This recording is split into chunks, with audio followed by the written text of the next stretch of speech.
Assalamualaikum warahmatullahi wabarakatuh. Apa kabar anak-anakku semuanya? Kelas 10 SMK Mitra Karya Mandiri Ketanggungan. Ketemu lagi dengan Bu Silvi.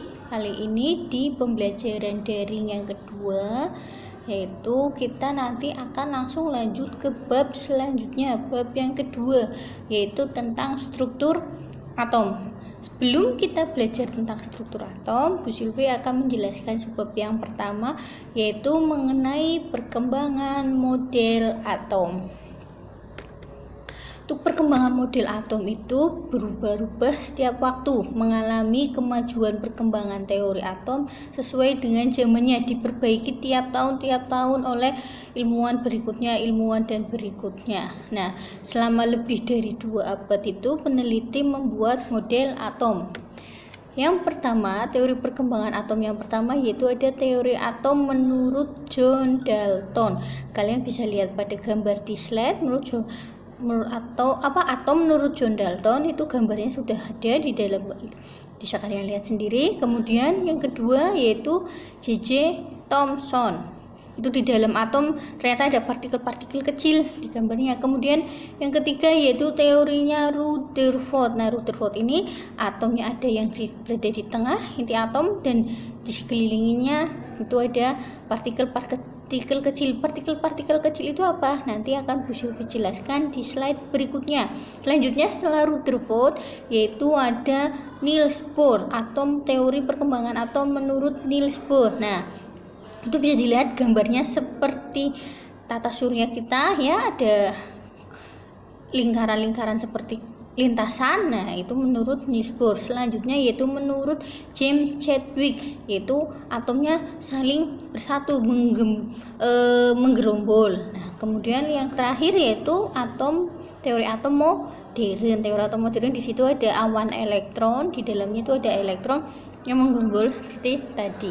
Nah, akan Bu Silvi jelaskan secara satu persatu, mohon disimak baik-baik. Kayak selanjutnya untuk teori atom yang pertama. Teori atom yang pertama, sebelum kita ke teori atom John Dalton, apa itu sih atom? Nah, jadi seorang ilmuwan yang bernama Democritus itu dia menjelaskan bahwa atom adalah materi yang sudah tidak dapat dibagi lagi. Jadi materi ini merupakan materi yang paling kecil, atau bahasa latinnya itu dinamakan atomos. Makanya materi yang paling kecil ini dinamakan atom.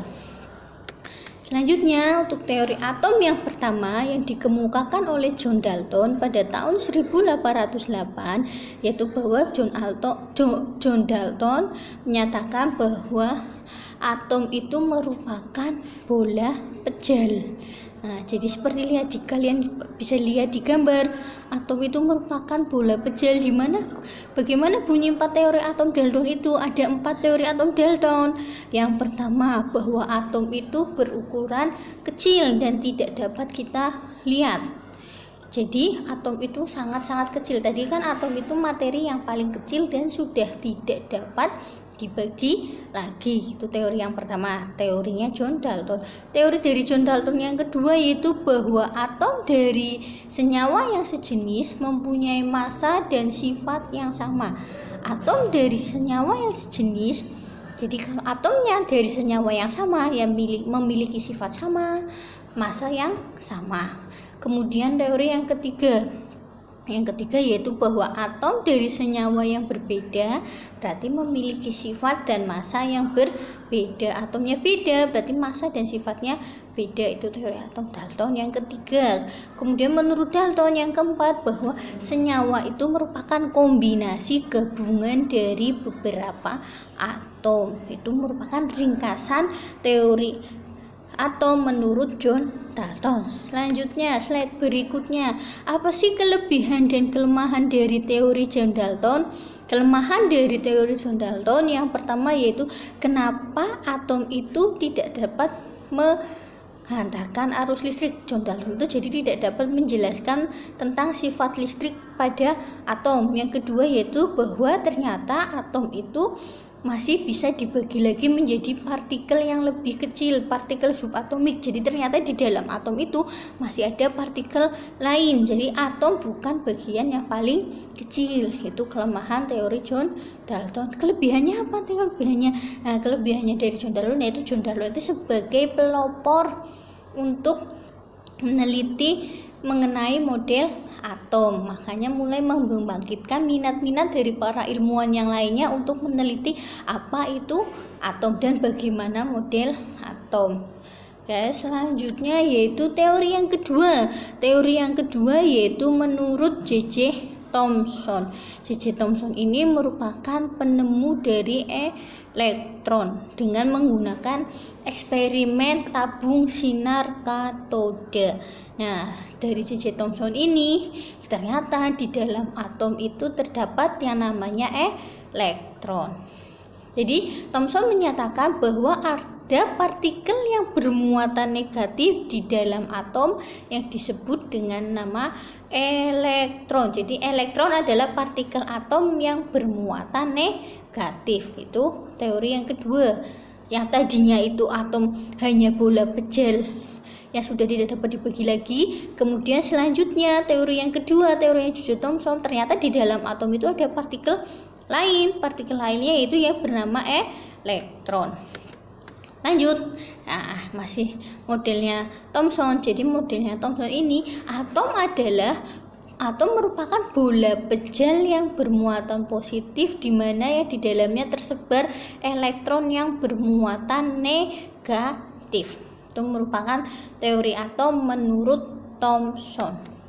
Nah, apa sih kelebihan dan kelemahan dari teori atom yang kedua? Kelemahan dari teori model atom Thomson ini bahwa Thomson itu tidak dapat menjelaskan susunan muatan positif dan muatan negatif di dalam bola atom tersebut.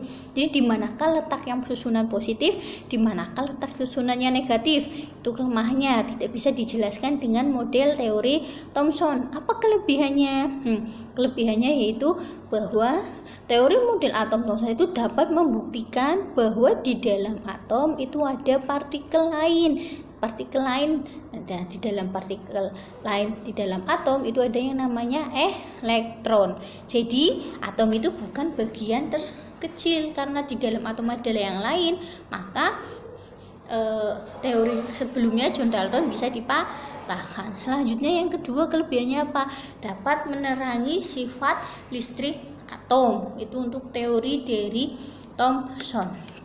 Kita lanjut ke percobaan atau teori atom yang ketiga.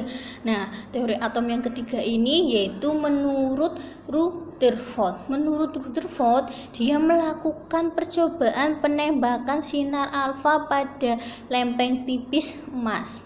Nah, dari percobaan itu, di situ kita bisa lihat ketika sinar alfa yang ditembakkan ke suatu materi berupa lempeng tipis emas, itu sinarnya, partikelnya ada yang diteruskan dan ada yang dibelokkan.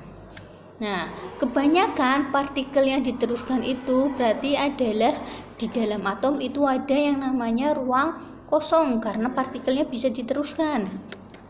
Sedangkan kalau dibelokkan itu berarti menunjukkan bahwa di dalam atom terdapat inti atom yang bermuatan positif. Artinya ketika sinar alfa menabrak partikel yang bersifat positif, maka akan dipantulkan. Nah, yang dibelokkan ini bahwa atom itu mempunyai muatan negatif karena sinar alfa ini bermuatan positif, sehingga ketika mengenai yang muatan negatif dia akan membelok. Kalau tadi yang memantul itu berarti dia kena inti atom, sedangkan kalau yang dibelokkan itu berarti dia kena suatu partikel yang bermuatan negatif. Nah, Rutherford ini dia telah menemukan di dalam atom yang namanya nukleus atau inti atom dan proton, yaitu ion positif. Nah, jadi inti atom adalah suatu benda pejal yang bermuatan positif yang letaknya berada di pusat atom dan dikelilingi oleh elektron yang bermuatan negatif. Yaitu teori atom menurut Rutherford. Apa itu kelemahan dari teori atom Rutherford?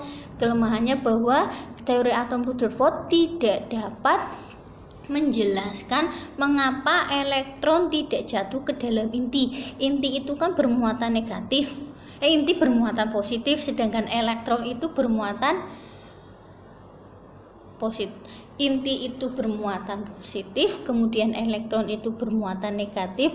Nah, kenapa lama-kelamaan energi elektron itu tidak berkurang dan masuk mendekati inti atau jatuh ke dalam inti?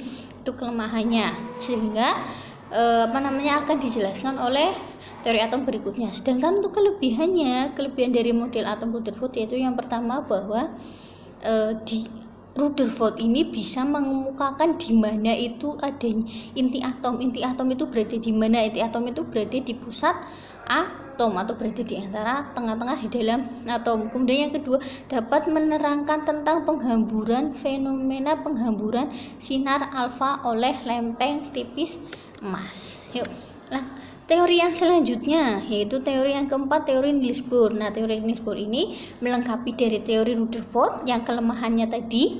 Nah, dia mengungkapkan bahwa elektron itu bergerak di sekitar inti pada lintasan tertentu. Jadi elektron mengelilingi inti ini pada lintasannya. Jadi elektron di dalam atom itu mempunyai suatu lintasan. Nah, kelemahannya apa? Kelemahannya terjadi penyimpangan untuk atom yang lebih besar dari hidrogen. Jadi Niels Bohr tidak dapat menjelaskan untuk teori atom yang lebih besar dari hidrogen. Nah, ini dijelaskan oleh James Chadwick. James Chadwick ini menemukan yang namanya neutron, bahwa neutron di dalam atom itu terdapat partikel yang tidak bermuatan atau yang bersifat netral, disebut sebagai neutron, di mana neutron ini terdapat di dalam inti. Nah, yang terakhir teori model atom modern itu bahwa model atom modern menyebutkan bahwa elektron bergerak di sekitar inti. Tidak mungkin diketahui dengan pasti di mana letak elektron setiap saat. Jadi elektron itu bergerak setiap saat. Makanya tidak bisa dipastikan bahwa elektron berada di sini, tetapi dia tetap selalu bergerak di sekitar inti. Jadi untuk model atom yang sekarang yaitu bahwa di dalam atom itu terdapat partikel proton, neutron, dan elektron, di mana elektron ini bergerak mengelilingi inti, letaknya tidak pasti, dan di dalam inti itu ada proton dan neutron. Mungkin itu teori perkembangan atom yang bisa Bu Sylvie jelaskan dari mulai Dalton, Thomson, Rutherford, Bohr, Chadwick, dan teori atom yang modern. Sampai jumpa di pertemuan selanjutnya. Nanti minggu depan akan kita lanjut untuk struktur atom berikutnya. Sekian, terima kasih. Wassalamualaikum warahmatullahi wabarakatuh.